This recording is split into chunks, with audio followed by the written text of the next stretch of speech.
네, 여러분 안녕하십니까? 2025년 11월 24일 이민멘토의 주식 레벨업 시작해 보도록 하겠습니다. 일단 시장 난이도가 굉장히 좀 높아진 게 아마 물씬 느껴지셨을 거예요. 날씨가 추워짐에 따라 시장도 굉장히 좀 차갑게 느껴지고 있는 것 같은데 한 3주 정도 금요일날 폭락이 나왔고 3주 내내 월요일날 반등이 나왔거든요. 근데 오늘은 그 반등조차도 제대로 나와 있지 않고 오히려 떨어진 종목이 더 많고 개장 때보다도 장 후반으로 갈수록 슬슬 밀리는 그런 좀 기분 나쁜 하루지 않았나라는 생각을 합니다. 우리는 제가 계속 강조를 드리고 교육을 시켰다시피 시장은 떨어질 때 됐어서 떨어진 거다. 시장이 많이 올라간 게 가장 주요된 이슈다라고 말씀을 좀 드리고 있으니까요. 지금 시장이 좀 조정을 어떻게 본다면은 약간은 현금을 챙겨놓은 상태에서 좀 지켜보는 것도 괜찮지 않나라는 생각을 하고 있습니다. 그래서 시장은 크게 걱정 안 하셔도 될 것 같고요. 자, 일단은 오늘 시장이 전체적으로 좀 좋았던 거는 좋은 분위기로 흘러갔던 거는 국회에서 배당소득 분리과세 논의가 나오고 있어요. 제가 봤을 때는 25%로 감세안이 확정이 날 것 같은 흐름이 지켜지고 있습니다.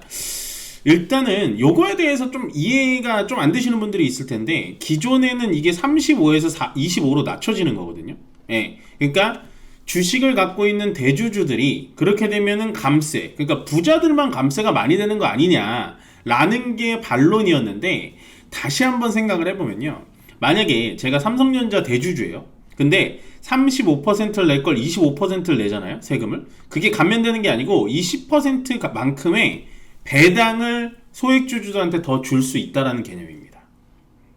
쉽죠? 이렇게 생각하면. 항상 배당소득 분리과세 되게 어렵게 느끼시지 마시고 이거를 감면하면 감면하는 만큼 우리 소액주주들한테 배당으로 돌아올 수 있다라고 생각을 해주시면 돼요. 그래서 오늘 이 뉴스가 나오자마자 올라갔던 종목들이 뭐냐? 증권사, 지주사, 금융사.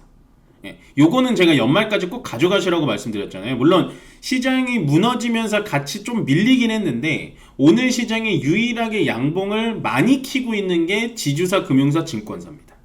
예, 이거는 여러분들 꼭 좀 호주머니에 꼭 하나씩 가져가셨으면 좋겠다. 요거 25% 확정 나면 세론으로 떨어지면 오히려 기회입니다. 제가 봤을 땐. 왜냐면 그만큼 우리가 배당을 많이 받아가면 되니까. 그 다음에 이 뉴스인데 갑자기 주식 얘기를 하다가 부동산 뉴스가 나왔네요. 좀 이거 왜 나왔죠? 라고 하실 수 있는데 전세가 없습니다. 지금 서울에 전세 물량이 없어요. 그래서 월세를 150에서 200만원 낸다고 해요. 이게 얼마나 좀 심각한 얘기냐면 그만큼 지금 물건이 없어서 전세를 구하려고 많은 발품을 팔고 있다는 건데 제가 이 뉴스를 왜 갖고 왔냐면 주식을 열심히 하셔야 되는 거예요. 월세를 미국 사람들이 제일 힘들어하는 게 바로 이거거든요. 월세. 예, 월세 렌탈비라 그래가지고 미국은 전세라는 개념이 없어요. 그래서 월세가 가격이 올라갈수록 자기 월급의 반은 내야 되니까 월세 200만 원이 이게 작은 돈입니까? 예, 제가 그래서 이 뉴스를 왜 갖고 왔냐? 점점 돈의 값어치가 떨어지고 있다는 거예요. 예, 돈의 값어치가 떨어지고 있어요. 월세를 그럼 내려면 월급 말고 뭘 해야 될까요? 투자를 해야겠죠. 부동산 투자, 채권 투자, 주식 투자 다 좋은데 부동산 투자야 어느 정도 자금이 있어야 되는 거고 채권 투자야 아마 여러분들이 접근하시기는 좀 쉽진 않으실 거고 예, 제가 봤을 땐 여러분들 맞춤형으로 말씀드려요. 그러면 주식 공부 열심히 하셔야 되는 거예요. 멘토님 시장이 요즘에 꺾이는데요? 지금만 꺾이는 거잖아요. 장기적으로 보면 내년에 제가 봤을 땐 4,500도 넘을 수 있다고 보여져요. 저는. 예. 물론 종목과 테마군을 어떤 걸 선택하느냐가 여러분들 정말 희비를 가르겠지만 주식 공부 열심히 하셔라. 예. 제가 그래서 이 뉴스를 좀 팩트 있게 갖고 와봤습니다. 그 다음에 제가 오늘 기다렸거든요. 삼성바이오로직스 분할 상장 오늘 첫날입니다. 이거를 제가 기다린 이유가 뭐냐면 제가 원래 제약바이오 쪽에 대해서 굉장히 긍정적으로 얘기하고 제약바이오 좋습니다 얘기하는 거에 가장 마침표를 찍어줄 만한 친구가 바로 이거였어요. 왜냐면 삼성바이오로직스와 삼성에피스홀딩스가 찢어져서 이제 인적 분할을 하는 건데 왜 이게 중요했냐? 그러면 삼성바이오로직스가 에피스랑 찢어지면서 고객사들을 대응이 가능해져요.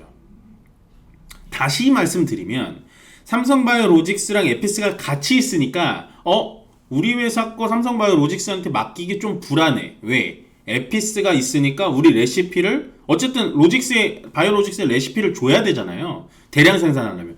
에피스라는 저 신약 개발 회사가 우리 거 특허 끝나면 바로 베껴가지고 만들면 어떡하지? 라는 고객사들의 우려가 있었기 때문에 저는 삼성바이오로직스가 원래도 주가가 괜찮았지만 오늘은 빠지지만 주가에 날개를 달았을 거다. 오늘 떨어지니까 또 이런 얘기 하더라고요. 삼성바이오로직스의 뭐 ADC 기술, 그러니까 유도 항체 접합물이죠. 그 기술도 없는데 삼성바이오로직스 너무 비싼 거 아니냐라고 하는데 얘는 원래 그런 거 하는 회사가 아닙니다. 그러니까 그런 뉴스에 우리가 치우쳐져서 바이오로직스 안 좋나 보다 그러면 안 되시는 거예요. 얘는 정확히 말하면 반도체에서 TSMC가 하는 일을 삼성바이오로직스가 하고 있어요. CDMO, CMO로. 그러니까 얘는 신약 개발과는 조금 다른 얘기죠. 예. 그래서 저는 오늘 만약에 시장 분위기가 좋았더라면 아마 삼성바이오로직스가 꽤 괜찮지 않았나 라는 생각을 하는데, 일단 오늘 떨어진 거에 대해서는 저는 뭐 크게 불만은 없습니다. 그리고 크게 부정적으로 말씀드릴 거는 제로다. 예, 오히려 좋다 보시면 되고, 자, 제가 요즘 맨 마지막 판에 항상 수급과 이 원달러 환율을 넣는 이유가 있어요. 제가 이 4개의 뉴스를 배치할 때 뉴스가 엄청 많이 나오잖아요. 근데 고심을 많이 합니다. 어떤 게 여러분들 머릿속에 탁탁 박힐 것인가, 그리고 어떤 뉴스가 가장 중요할 것인가, 이걸 많이 보는데 외국인들 오늘 현물에서는 매도라고 나와 있지만은 현물은 거의 사지도 팔지도 않았고요. 선물에서 한 8천억 정도, 제가 한 3시 좀 넘어서까지 봤을 때 선물을 한 8천억 매수를 했다라는 건 결국에는 더 이상 지수를 부러뜨리진 않겠다라는 의도로 보여져요. 그러면 한 하루 이틀 정도 더 확인한다면 3,800? 3,750? 분명히 바닥권이구나 라는 게 오늘 어느 정도 방점이 좀 찍혔다고 보여지고, 그러면은 바닥은 지켰는데 왜 주가가 못 올라가냐? 원달러 환율이 계속해서 약한 게 아마 발목을 좀 잡는 것 같습니다.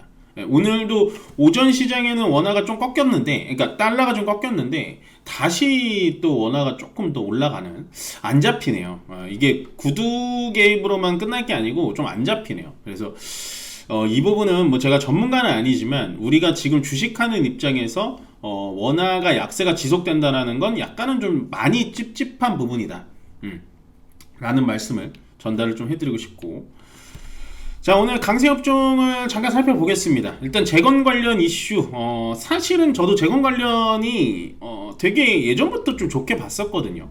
예전부터 꽤 괜찮게 봤었는데 뭐 이게 상당히 어렵습니다. 저도 이게 대응하기가 좀 어려운 분야이기 때문에 그렇게 뭐 이렇게 추천드리고 싶진 않고, 반도체 원래 이제 삼성전자, 하이닉스가 둘 다 좋다가 삼성전자가 가고 하이닉스가 안 가죠.